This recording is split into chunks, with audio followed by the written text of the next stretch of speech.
Sara is an attorney in Sarasota, Florida, and she represents highly skilled American workers who have been replaced by cheap foreign workers. Her focus now is on Walt Disney World because Disney fired over 250 employees, forced them to train their H-1B visa replacements in order to receive their severance pay. Sara grew up in Louisiana and received her Juris Doctorate from Louisiana State University. She is a published author. She teaches employment law at University of South Florida. She's worked for large defense firms and the government for most of her legal career. She became upset when she learned of the layoffs, and she got involved in doing something about it. And so no employee should be humiliated by having to replace their foreign replacement to train them. So she's going to do something about it, and she is here tonight to tell this story to all of you. And so I'm going to turn this over to her right now, and would you please join me in welcoming Sara Blackwell.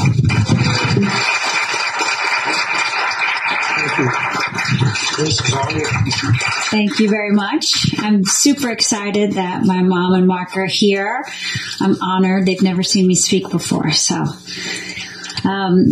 I am an attorney, and I opened my own law firm about 2 years ago, and I do employment law, and I teach employment law at USF.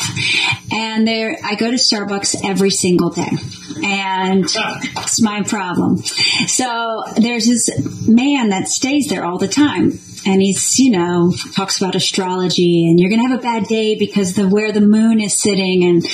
And so I try to be nice, but avoid him, right? So he's like, oh, there's this big conspiracy. And I'm like, sure, okay, I got to get my coffee. I got to go. And he finally brings me this newspaper article, and I'm like, yeah, I'll read it. And I stick it in my purse, and I have no intentions of ever reading it. And I get stuck in traffic, and I'm digging around trying to find something to do, and there's the newspaper article. So I read it, and it was Julia Preston's article on what happened at Walt Disney World.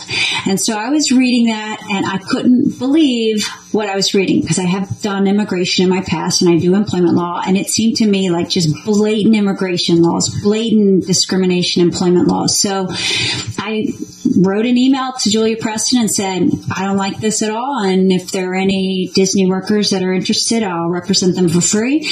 And within 20 minutes, I had 2 phone calls from 2 Disney workers, and they said, we've been calling attorneys everywhere. Nobody would take us. And I was like, well, I want you. So I find myself to be pretty educated. I try to stay up with what's going on. And so I started researching what had happened to them, and I get so upset, now because I represent hundreds and hundreds of American victims across the nation now. And every few weeks, every month, I get another call from a new company. It'll be an employee who says, we just got the announcement, and there's 1,000 of us. And so it's almost like the whole thing has taken over my whole life. I gave up my law firm. I spend all of my time helping the victims.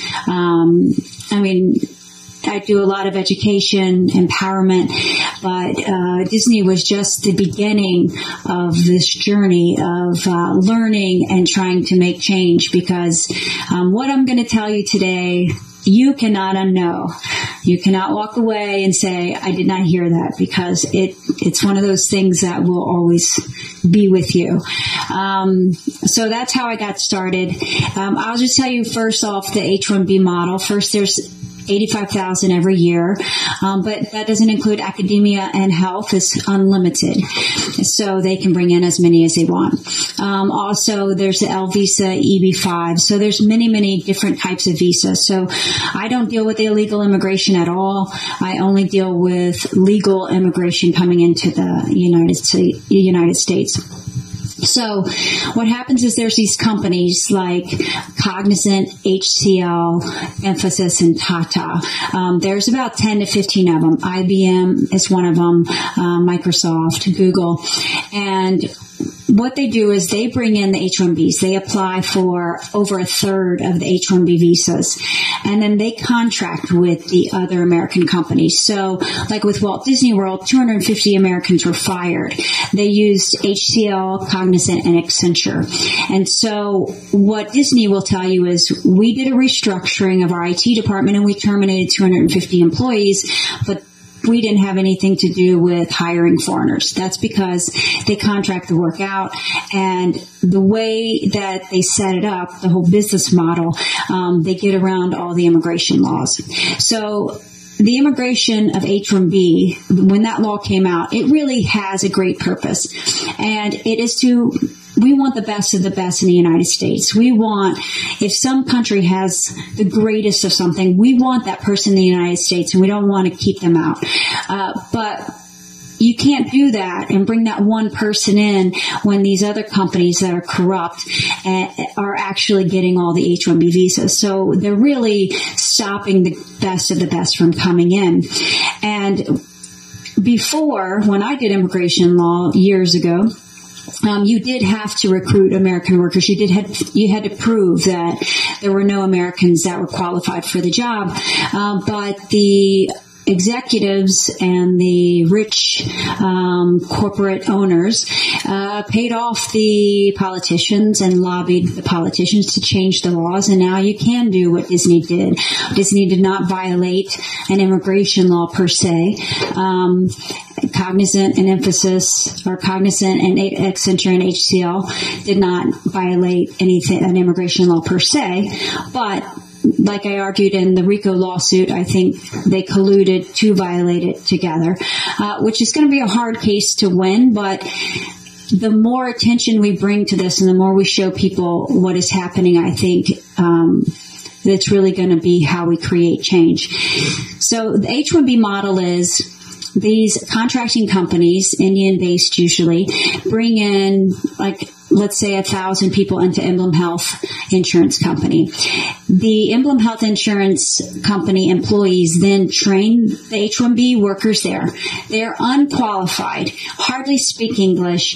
They are not bringing in their brightest and greatest. They are bringing in people that they can control. So the foreigners are not the problem here. A lot of times I actually have to represent or help the foreigners, because when the H-1B company sponsors a foreigner, they have all control over them, because if they fire them, the person has to go back to India or China or wherever, where they didn't want to be in the first place. So those companies, even though they have laws, if the foreigner says, okay, I'm going to Department of Justice because you didn't pay me my salary, or you're making me pay you cash back after you pay my salary, then that gets back to the company. The company fires the person. They have to go back to their foreign country, and they don't want to do it. So it's virtually slavery here in the United States. So the foreigner really isn't normally the problem. It's the executives. But the H-1B model is the foreigners come into like Disney World, and the Americans are trying to teach them. Sometimes it takes 2 or 3 rounds of foreigners before they can learn even the basics of what the Americans are doing. So it's really hard on the Americans. When the American victims call me, which I get about 3 or 4 a day, they cry, they throw up, they are going through divorces. There's something about training your foreign replacement that I don't understand, that every time I get the call, it's the same thing. It's very, very hard on them. It's not like someone's coming to you and saying, you're really not, we have someone smarter and better than you and better qualified. We want you to step away. It's like, we're giving away your job to this person who you can't even figure out the basics of your job. And so I don't understand the psyche of it, but it really affects the Americans. So after the H-1B people learn, the Americans are training the people in China or the Philippines or in India. And so then the H-1B people stay after the Americans are fired. They're all fired on the same day. And different companies do really nice things like Emblem Health or New York Life did Employee Appreciation Week, the last week that the Americans were there, just to give them that good old out the door. At Disney, one of the groups said that at the last day, they had to walk down this long hall to get out the door, and all the foreigners stood in a line and gave them a high five as they walked out. So, I mean, it's not a very pleasant experience. But so the H-1B people then stay in Disney or Emblem Health or New York Life, and they learn it to the best of their ability and train the people overseas. And then those jobs are completely eliminated in the United States. So the jobs that were at Disney are gone. They're now in India. So we don't have those jobs anymore. We have the number of people still, but we have less number of jobs. So we're having an inflow of foreigners and an outflow of jobs by the thousands all the time across the nation. And we saw manufacturing going overseas. Now it's technology, customer service, lawyers, claims handlers. Emblem Health, New York Life, they're training they had their managers go to India, teaching them how to be claims handlers. So Emblem Health actually represents New York City. So if you're a firefighter for New York City, or if you're a police officer, your information goes overseas to India. Let's say you're in the hospital, all your medical records, your private data, your social security numbers, all in India. And a foreign person gets to decide what's covered and what's not covered and how much money should be paid and should you get that surgery or not. That's being decided overseas. And that's not just New York Life, Emblem Health. We have Mass Mutual, Unum, State Auto, all of the AIG. Many different insurance companies have done this.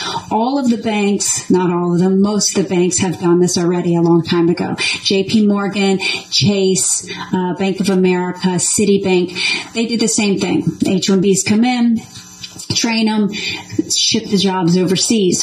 So when you call your bank and you have a problem with, a transaction, I don't know what this transaction is, and you get so frustrated because the person on the other side, you don't understand what they're saying.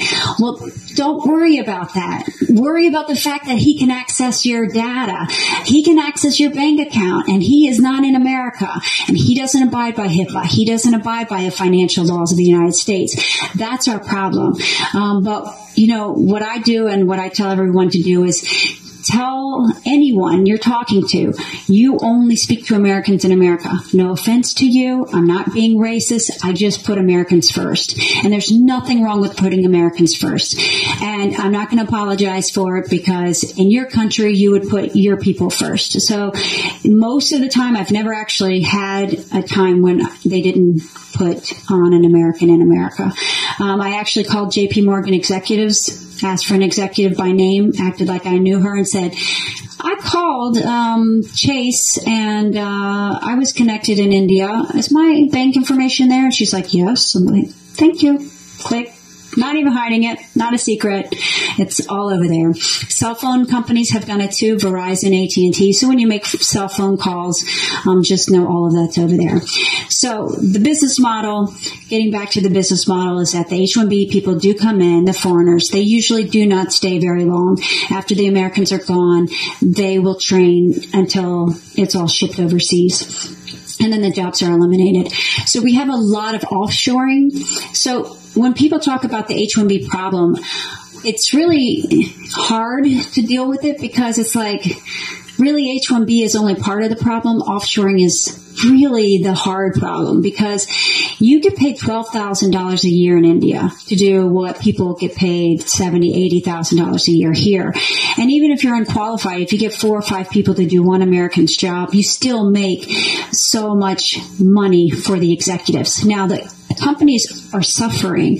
I get calls all the time from insiders at all these companies, and the ones that didn't get fired, and they constantly tell me stories how the foreigners messed up or did something wrong. Even at Disney, at Abbott Labs, there are stories after stories of problems that go on. So the only people that really benefit from outsourcing and offshoring are the rich executives and the politicians that they have paid to allow this to go on and to further this effort. One way they're furthering the effort is through the TPP, which allows the executive branch to have a lot of control over immigration, and it also makes it easier to offshore and outsource. So that brings me to, we love capitalism, and globalization seems to be the future, but when you mix capitalism with globalism, it's a race to the bottom, because no one's going to hire an American when we have Obamacare, workers' comp insurance, federal taxes, state taxes. You have discrimination laws you have to worry about. When you can pay $12,000 a year in India, and they don't have all those protections, they don't have all those requirements, they don't have all those benefits. So the government is requiring us to pay minimum wage, overtime, and we have all these requirements that make us basically fired. That's what's getting us fired. If we have to compete with the $12,000 a year, then let us compete with the $12,000 a year. But we don't want that as Americans. We're like, no, we don't want to work for $12,000 a year. But we're allowing this globalism to go forward because we don't understand what's going on. And the Americans are being held in the dark because the mainstream media is owned by, ABC is owned by Disney. Oh, yes. And all these other are owned by the executives that are the ones that are actually paying the politicians to allow this to happen. So, you have to educate as much as you can to let people know what is going on. I put together the beginning of a list. Let's see. Jonah, I have some handouts. The front of this is the beginning of a list of companies that have outsourced or offshored, and the back is, let me steal one of these, and the back is a lot of the companies that get the H-1Bs. This is a New York Times article about H-1Bs and how the top 1/3 companies steal all the best H-1Bs or the most H-1Bs. The New American Economy, the Partnership for New American Economy. This is like forward.us. This is the Mark Zuckerbergs of the world, the Michael Bloombergs. These are the people who are pushing to have more outsourcing and offshoring. These are the ones that are paying the politicians, the ones that are lobbying to the politicians. These are the ones that benefit from the outsourcing and offshoring. They will tell you, and they will give you fake information about, number one, we don't have enough qualified Americans to do the job. What they mean is, they are correct. There are not enough qualified Americans to do the job. They just failed to finish the sentence. There are not enough qualified Americans to do the job for $12,000 a year and work 90 hours a week and be shipped all over the nation and act like a slave. That is true. Otherwise, there are plenty of wonderfully qualified Americans that I deal with every day. They also try to push STEM and say that we have bad education. STEM is science, technology, engineering, and math, and supposedly Americans have awful education on STEM. Well, Cognizant, one of the top H-1B recipients who steals all our technology jobs, gives money and grants to schools in America to help with our poor, awful STEM degrees, and actually gave money to Texas A&M, $150,000 grant to Texas A&M to help with their STEM program because it's so awful in America. Cognizant, one of the worst H-1B recipients, has their headquarters here in Texas. So they are here, and Texas actually has, if you look at the list, a lot of the companies present in Texas. So I want to go over some careers that are now being affected by offshoring and outsourcing that moved from technology, data collection. It's now claims handlers for insurance companies, accounting, lawyers, customer service, radiologists. Radiologists, I have a lot of friends who are stay-at-home moms who do radiology because they get everything from the internet. They can read it, give the results. Well, now that's going overseas. CVS has been pushing very hard for H-1Bs for pharmacists. So if you go to CVS, check out how many of your pharmacists are from India and how many are from America, which I can't imagine there aren't enough pharmacists in America to fill CVS. But so academia has unlimited number of H-1Bs. They can bring in as many as they want. They're supposed to bring them in for teachers, but they use it for everything, especially the colleges get in a lot of trouble because they use the H-1Bs. But as my big secret that you ruined in the intro, the Gulen movement has the Harmony houses, and he has the highest H-1Bs that he's bringing in all these Turkish teachers to teach English and to teach physical education and to do administration and principles and actually legal work. And they are using their H-1Bs to bring in these Turkish teachers to all these schools. And Houston has the biggest ones and has the most students, 30,000 students in these Harmony schools. So the Gulen movement is a very big deal. And he was accused of being the reason or the person behind the Turkish coup, which I don't know if he was or not, but I think it's very interesting that he is bringing in all of these teachers from Turkey that are part of his movement. The other thing about him is that he has millions of followers in thousands of schools across the world, 160 across the United States. He's one of the biggest H-1B. Harmony is one of the biggest H-1B academia recipients. And his followers have given millions of dollars to the Clinton Foundation.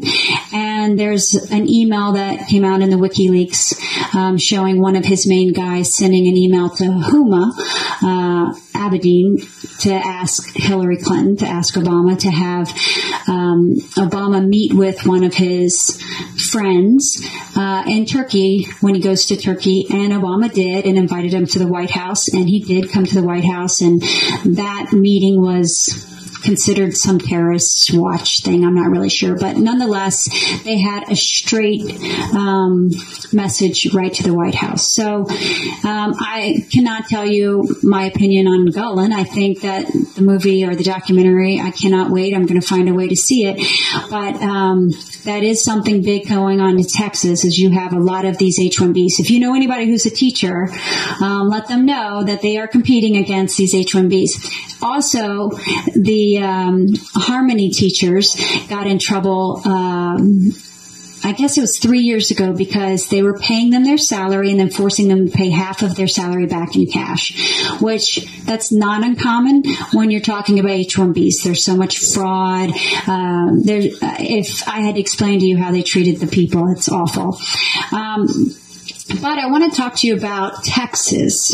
So Texas itself is an outsourcer. So one thing you have to know is if you're talking about outsourcing, you have to know that they don't say we send our data overseas. They'll say we store it in the U.S. That's code for we store it in the U.S., but it's accessible and accessed overseas. They also don't say they outsource or offshore. They contract with private companies. So if you call and ask, that's what they'll say. But if you look, if you Google this or look in any of the Texas papers, you'll see that in June 4th, 2013, Texas State contracted with a Japanese firm paying $190 million of your tax money for them to do the transportation information technology. It's a 5-year contract, which means if it's still in effect, it's going on until 2018. It's NTT Data is the name of the company. In 1991, the state of Texas outsourced their child support payments system. Okay, so that means child support payments, which all of that, I mean, think of all the data and the private data that is involved with child support payments. That is going to this private company. The private company had, I don't remember what name, but it ended up being Accenture. And if you ever look up Accenture, it's one of the biggest outsourcing offshoring companies, one of the top 5, top 10. Texas ended up contracting with Accenture to do child health insurance program, run the Centers for Texas Food Stamps, and the Medicaid. So if you think about all that data being accessible overseas, that's a lot of private data that other people should not have their hands on outside this country. Accenture ended up getting $244 million of your tax money. And if there were foreigners inside or outside the country doing the work, that's your tax dollars paying for that. So Texas itself actually outsources and offshores, and that's not abnormal. It's just recently California hired a bunch of H-1Bs to do their unemployment. So my poor victims that have been fired after training their foreign replacement then call their unemployment office in California, and a foreigner answers to try to help them get a job. It's awful, but it's even worse because if you're in technology, when you put your resume on Monster, when you put your resume on Indeed.com, you get contacted by an Indian in India. Those are where the recruiters are right now for all tech jobs, basically. So I get emails forwarded to me constantly from people who contact me and say, these are all of the jobs I've been offered. And you can't pronounce the names of the people who offer them, and they're usually contract jobs. So the Americans that are training their foreign replacements and being fired are not kids right out of school. These are people who have been loyal to their companies, and they are in their 40s, 50s, 60s. They're not ready to retire, but they're not new out into the field. And they have mortgages and children and grandchildren and colleges to pay for. And they can't just up and move for 3 months to go get $20 an hour in a whole different state. And that's really what's being offered out there right now. So a lot of them are losing their houses. They're getting divorced. There's been several suicides of Americans that have been terminated in this situation. And it's not because, it's not just a normal, I'm being terminated and I need to get a new job.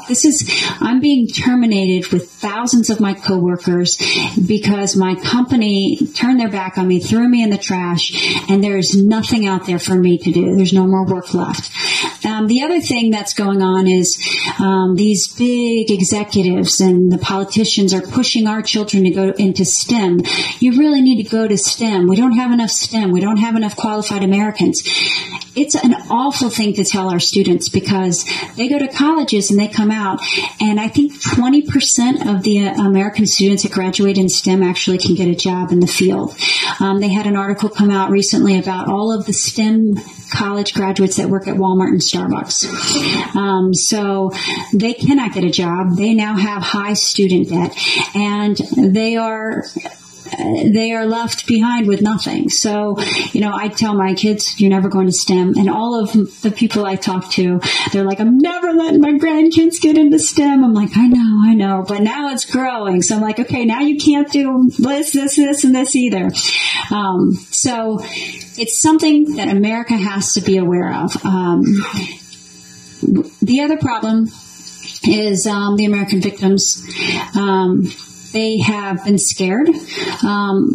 First, there's blackballing going on. IBM is a big company. Disney's a big company.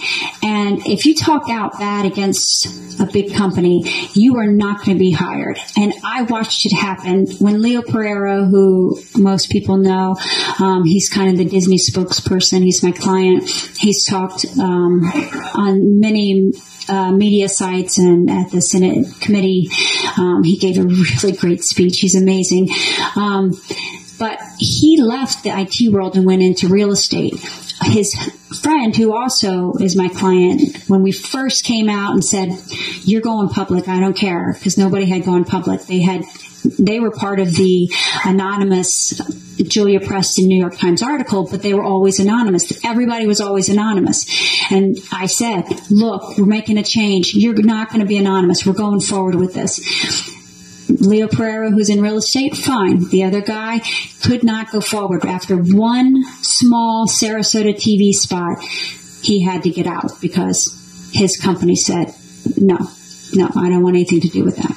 So the blackballing is real. So the American victims know I'm now going into a field that's dead. I can't say anything to anyone, and they have to take their severance. People say, don't train your foreign replacement. Well, that's 3 months. It's 90 days. There's a reason it's 90 days. It's an immigration thing. It's not worth talking about, but 90 days of training your replacement is awful, but it's 90 days of pay for these people. And in the meantime, they're looking for jobs and they're getting called by foreigners and they're getting no jobs or they're getting contract jobs that they can't take. So they train their foreign replacements and then they have a severance at the end. The severance says you can't sue us and you can't talk about it. That's very common for severance agreements. I teach employment law to human resource managers. I represent companies and I say, you always say don't disparage the company and you always say you can't sue. It's part of severance. Severance is not something you have a right to as an employee. It's a gift. But for that gift, you have to give me something and that you can't say bad things about me and you can't sue me. So the American victims have to take the severance. It's just they need the money. When they sign the severance agreement, they feel like that's it. Number one, I just helped ruin America because I trained a foreigner. So they have a lot of guilt about that. And then number two, I just gave away my right to do anything about anything. And number three, I can't find a job. I'm being blackballed. So I've started a program through Protect U.S. Workers, the organization I run, of empowering the American victim on their own terms. So I have been representing hundreds of IBMers, because IBM is firing hundreds and hundreds of employees every quarter. They don't even hide it. It's just what they're doing. May 31st, hundreds of employees. April 17th, tomorrow's the date, hundreds of employees. And they're just getting rid of their American, all of their American employees. So I file on their behalf a discrimination complaint based on age, national origin, and race with the Equal Employment Opportunity Commission, because you can never sign away your right to do that. I also file a Department of Justice Office of Special Counsel Title VIII discrimination on citizenship. They cannot get money from that because when they signed the severance, they signed away their right to money, which is why no lawyers want to do that, because 40% of zero is zero. So lawyers don't like those kind of cases. But we do it not because it's about money. It's about the American victims finally standing up for themselves. The other thing is it's anonymous. The only person who would know is the company that they're suing or that they're bringing the complaint with the EEOC or Department of Justice. So their name's not out there for everyone to see. So they get to be and have their anonymity, and they get to sign their severance and get their severance money. And so this has been a new way for them to start empowering themselves, which has been a fantastic movement. And I think empowering them and educating America is one way we're going to really beat this system. I think different lawsuits is how else we're going to fix it. The laws HIPAA allows us to offshore our personal private health data. Now, my ex-husband cannot get my children's medical records from their pediatrician without me signing a document and getting it notarized, basically. But some foreigner in a different country can have all of my kids' medical records. So one thing I'm trying to do is I'm bringing lawsuits on behalf of private individuals against their banks, their insurance companies, their hospitals, anything that has their data offshored. It's very difficult because it's allowed by law. So like the RICO complaint, I'm trying to be very creative. It's a very hard claim to win. I'm also working with Illinois because Illinois, like Texas, has been offshoring and outsourcing a lot. So we're going to sue the government, which is also going to be very hard. But we're trying to find ways to stop the offshoring and outsourcing of our data, which will help at least somewhat stopped the outsourcing and offshoring of the jobs. Also, the RICO complaint, which is against Disney and HCL, which is the contracting firm, and Disney and Cognizant is pending. It's a hard case to win. It's a very creative argument, but we're just going to keep trying, and it's just, we're not going to stop until people pay attention and people start learning. And if they don't, then, it's going to be the executives and all of us are going to be left poor. And, poor people are easy to control and poor people are easy to dictate. So we don't want to get in that situation.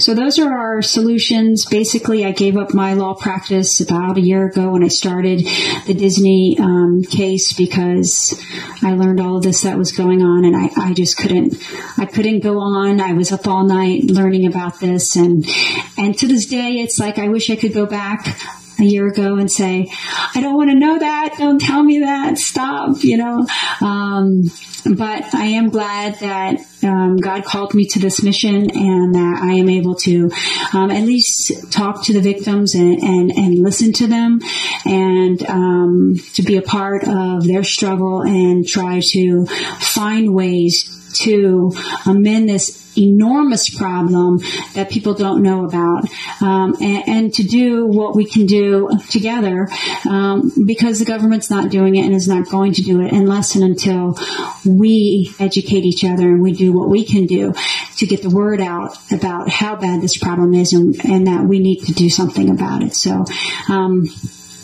that's all I have.